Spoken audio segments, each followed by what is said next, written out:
नाज़रीन, this is HM Tayyab है और आज के इस व्लॉग में हम बात करने वाले हैं कि दुनिया के बदलते हुए डायनामिक्स में रशिया ने जो अभी एक नई बहस छेड़ दी है, न्यूक्लियर अटैक करने की बात कर दी है, इस पे बात करेंगे। और यूक्रेन ने किस तरीके से रशिया को बहुत बड़े पैमाने पर नुकसान पहुंचाया है, उसकी सारी स्ट्रेटेजी जो अब तक रिपोर्ट हो चुकी है उस पर बात करेंगे। और ये भी देखेंगे क्या रशिया पॉलिटिकली, इकोनॉमिकली और स्ट्रेटेजिकली इस एबल है, इस लायक है कि वो न्यूक्लियर अटैक कर सके यूक्रेन के ऊपर।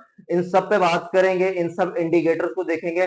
लेकिन इससे पहले एक नई जो दुनिया में इवॉल्विंग बहस है, दुनिया का जो स्ट्रेटेजिकल वॉर का सिलेबस है वो किसने बदला है। अभी ये 2025 में इंडो पाक वार हुई है। इससे पहले अगर देखा जाए तो दुनिया में ये बिलीव किया जाता था, ये अज्यूम किया जाता था कि जो कंट्री आपसे बड़ा है या जिसके पास पावर्स आपसे ज्यादा है, यानी कि इकोनॉमिकली स्ट्रांग है, पॉलिटिकली, और उसमें अवाम भी आपसे ज्यादा है और उसके रिसोर्सेज ज्यादा, तो वो आपसे, ये जरूरी है कि आपसे स्ट्रांग होगा, ये माना जाता था।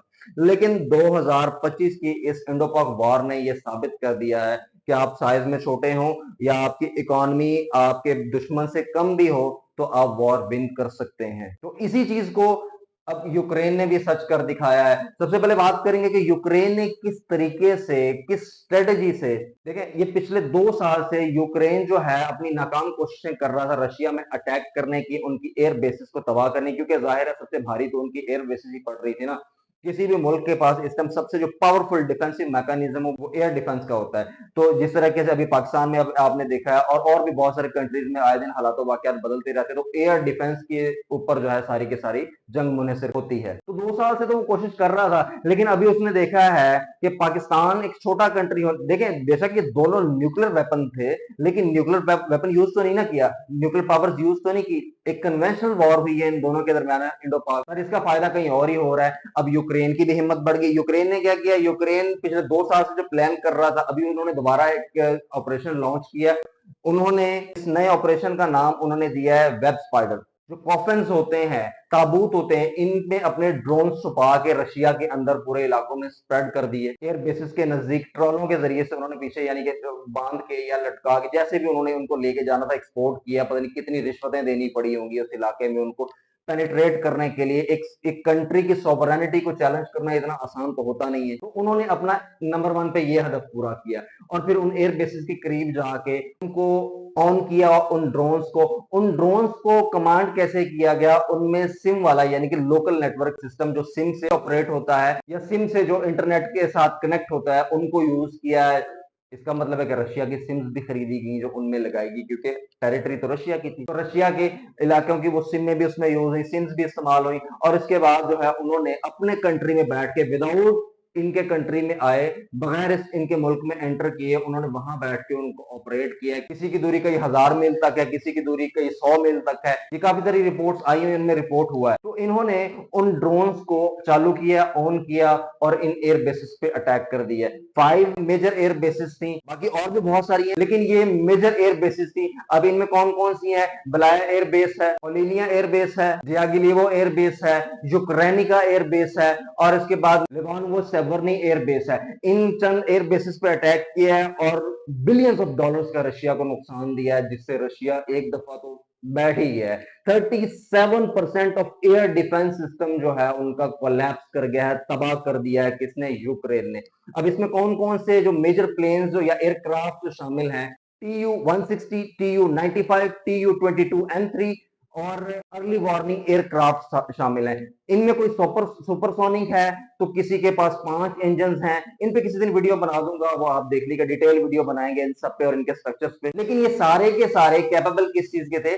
न्यूक्लियर वेपन्स को लेके जाने के। ये एयरबॉर्न अटैक भी कर सकते थे और कुछ जो है इनमें वो लैंड पे भी अटैक कर सकते थे, यानी कि जमीन से भी अटैक किया जा सकता था उनके जरिए से। तो इसके बाद जो रशिया का रिएक्शन है वो एक तो साइलेंट है नंबर 1 पे, और दूसरी उन्होंने धमकी दी है। उन्होंने ओपनली आके भी पहले भी धमकी दी थी और दोबारा से धमकी दी। 2024 में इन्होंने अपना न्यूक्लियर सिस्टम का जो सारी की सारी पॉलिसीज हैं या प्राइवेसीज हैं उनको अपडेट किया था और उसको ब्रॉड लेवल पे इस्तेमाल करने को उसको मंजूर कर लिया था अपनी पार्लियामेंट में या अपने उन्होंने कंट्री के अंदर, कि हम इसको बड़े पैमाने पर भी इस्तेमाल कर सकते हैं। तो एयर डिफेंस सिस्टम तो उन्होंने कर दिया इनका तबाह ऑलमोस्ट। अभी बहुत सारे उनके पास बाकी भी हैं, लेकिन यहां पर सवाल उठता है कि इनका S-400 किधर गया, जो इंटरसेप्टर था बेसिकली। और बहुत सारे इनके जहाज भी, यानी कि बहुत सारे इनके एयरक्राफ्ट भी ऐसे थे जो हवा में ही बहुत कुछ कर सकते थे, यानी कि इंटरसेप्ट भी कोई ना कोई कर सकता था, ऐसे दावे किए जाते हैं। उनके रेडार सिस्टम बड़े तगड़े थे, और इनके पास ये जो पहले है हमने एयरक्राफ्ट डिस्कस किए, इनमें कुछ वर्ल्ड वॉर टू के जमाने के इनके डिजाइन है। तो खैर अभी हम देखते हैं कि रशिया जो है, क्या न्यूक्लियर अटैक करने की इसके पास कैपेबिलिटी है, एबिलिटी है इसके पास। तो इसको पॉलिटिकली देखेंगे, इकोनॉमिकली भी देखेंगे और स्ट्रेटेजिकली देखेंगे। नंबर वन पे हम इकोनॉमिकली देख लेते हैं। अगर इकोनॉमिकली बात की जाए तो रशिया इस टाइम बहुत ज्यादा वीक हो चुका है इकोनॉमिकली। 21% इनका इन्फ्लेशन रेट 2 साल के अंदर ही इंक्रीज किया है, यानी कि महंगाई 2 साल में बहुत ज्यादा बढ़ी है। और अगर बात की जाए कि इन्होंने दुनिया के साथ जो ट्रेड किया था उसमें क्या नुकसान हुआ है, तो अगर 2022 से पहले ये 100 बिलियन पाउंड, चले यूरो लगा लें, 100 बिलियन यूरोस का अगर ये ट्रेड करता था पूरी दुनिया के साथ, ऑयल या ओवरऑल ट्रेड करता था, तो अब वो सिर्फ 22 बिलियन यूरोस का ट्रेड रह चुका है according to the report of 2024। और पूरी दुनिया ने इनको सैंक्शनाइज भी किया हुआ है। जैसे ही इन्होंने वॉर स्टार्ट की थी तो यूरोप ने इनका ब्लैकआउट भी किया था कुछ अरसे के लिए, लेकिन छोटे पैमाने पे इनके साथ ट्रेड अभी भी जारी है। यूरोपीय यूनियन एक्टिव हुई, उन्होंने इनके साथ बड़े पैमाने पे इनको सैंक्शनाइज कर दिया और यूरोप को इनसे बहुत सारा ट्रेड करने से भी रोक दिया, और वहां से भी इसको इकोनॉमिकली नुकसान हो रहा है। और अगर इसके रिजर्व्स की बात की जाए तो 300 बिलियन यूरोस इनके G7 और यूरोपीय यूनियन ने दबाए हुए हैं कि हम नहीं देंगे, अगर आप वॉर नहीं बंद करते तो हम नहीं देंगे। सैंक्शनाइज किया, उसको फ्रीज किया हुआ है। अब ये G7 क्या है? G7 बेसिकली 7 कंट्रीज हैं इसमें, जो कि इकोनॉमिकली जायंट है और डेवलप्ड कंट्रीज है, डेवलपिंग नहीं है, ये डेवलप हो चुके हैं, ये इंडस्ट्रियलाइज कंट्रीज हैं और ये इकोनॉमिकली जायंट्स हैं बेसिकली। इन पे किसी दिन मैं कंप्लीट वीडियो बनाऊंगा, वो आपको जरूर मिल जाएगी, वो आप देखिएगा, उसमें मैं इनकी कंप्लीट डिटेल डिस्कस कर दूंगा। और अगर इसके बाद बात करें पॉलिटिकली, क्या ये अटैक कर सकता है या नहीं, क्या ये इतना स्ट्रॉन्ग है, इनकी अपनी पॉलिटिकल स्टेबिलिटी इतनी है कि ये किसी और कंट्री पे न्यूक्लियर अटैक कर सकते हैं? तो पॉलिटिकली अगर देखा जाए तो अभी व्लादिमीर पुतिन के खिलाफ कोई इस तरह की तहरीक तो नहीं चल रही, लेकिन बहुत सारी इनकी पॉलिटिकल क़यादत जो है वो इस समय ठंडी हो चुकी है। ठंडी होने से मुराद ये है कि दुनिया में बहुत ज्यादा, दुनिया की तरफ से बहुत ज्यादा सैंक्शंस लग चुकी हैं, तो वो अब इन चीजों में थोड़ा सा ठंडा ही रखते हैं खुद को कि हम बहुत ज्यादा जो है बड़े पैमाने पे किसी को अटैक ना करें तो ज्यादा बेहतर है, क्योंकि सैंक्शंस तो पहले से बहुत सारी लग चुकी हैं। अब मजीद सैंक्शन आयद हो जाएंगे तो और काम खराब हो जाएगा। तो इस वजह से मुझे नहीं लगता, इन इंडिकेटर्स के थ्रू तो नहीं लगता कि ये कर सकते हैं। अगर स्ट्रेटेजिकली बात की जाए, हमारा थर्ड पॉइंट था स्ट्रेटेजिकली, तो स्ट्रेटेजिकली यूक्रेन को नेटो की हिमायत हासिल है। नेटो में 32 मुल्क हैं, 32 countries are there in NATO. अब नेटो क्या है? नॉर्थ अटलांटिक ट्रीटी ऑर्गेनाइजेशन, ये एक मिलिट्री इत्तेहाद है, इसमें 32 कंट्रीज हैं। अब एक कंट्री पर अटैक का मतलब क्या है कि पूरी नेटो पे अटैक कर जाना, पूरी नेटो पे अटैक हो जाना। अब पूरी नेटो पे अटैक का मतलब क्या है कि आपने 32 मुल्कों के साथ आप फाइट करनी है, उनका आपने जवाब देना है, उनका आप जवाब आपने बर्दाश्त करना है। और फिर यूरोपीय यूनियन, इसमें भी बहुत सारे कंट्रीज हैं, यूरोपीय यूनियन भी यूक्रेन को सपोर्ट कर रही है, अमेरिका भी यूरोपीय यूनियन को सपोर्ट कर रहा है। अब ये मैप देखें, ये countries too much closer to the Russia. इनमें कुछ एक दो ऐसे हैं, जैसे फ्रांस है, यूके है, ये ऑलरेडी न्यूक्लियर पावर है। और अमेरिका का ये मैप देखें, अमेरिका भी अलास्का की तरफ से बिल्कुल साफ लगता है। तो अकेले यूक्रेन ने सिर्फ कुछ कंट्रीज की सपोर्ट से अगर रशिया का 37% एयर डिफेंस सिस्टम तबाह कर दिया है, तो अगर पूरी नेटो के साथ लड़ना पड़ गया, पूरी यूरोपीय यूनियन के साथ लड़ना पड़ गया, साथ में अमेरिका का भी साथ है, अमेरिका जिसके साथ पूरी दुनिया भी खड़ी हो जाती है, आपको पता है, तो किस तरीके से हो सकता है कि रशिया इन सब कंट्रीज को काउंटर करेगा इन द बैटलफील्ड? अब इन इंडिकेटर से तो ये लगता है कि Russia will never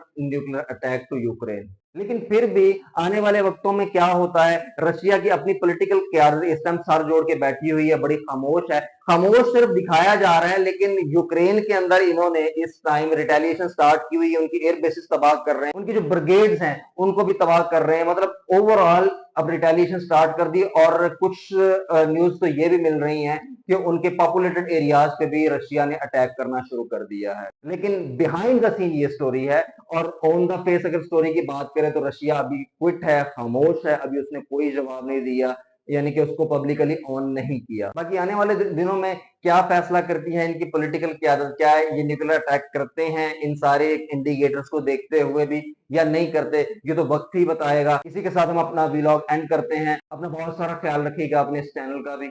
Allah Hafiz.